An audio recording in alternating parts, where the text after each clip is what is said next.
Ehe. Mana bu dashlarga kelib ko'rsangizlar, hamma yer atız vaj bo'lib atibdi. Telefonum ham zaryadi oz qolgan. Mana ham uyiga yetib borishim kerak. Oxirgi videom o'xshaydi bu meni. Bu yersa albatta ham gal ko'ringlar, maylimi? Bu gruppadagilar asari bitta bering, bitta vaj ifloslangan tomoni her xil yere musor tashlab gittinlar ekan. Lekin bitta ochiq tabiat, daraxtlar qo'ynida yotoqsa izzat deb yozib qo'ygan.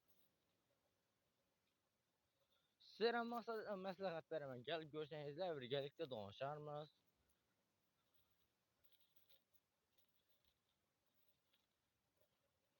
Bu yonda 22-son maktab bor. İsmoiljon tarafı siz bilmasangiz kerak, videodan 35 deganlari bor. Yangi bozorda, yangi bozor ham bor. Polish İsmoiljon yo'li bilan.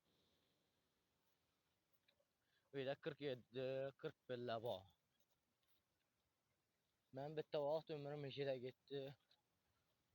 Albatta shu o'tgan bo'lsa, baribir sho'r bir yoqdan bitta ifloslangan bo'lsam, hayoti bitta go'zal bahorda yozda. Quyosh botishini qaranglar hozircha qishga ham uchunman bitta kun bulutli bo'lib turibdi. Yuribmiz ino. Ishini video olib hozirchadan ko'rgusida yana bitta video chiqarishga harakat etaman.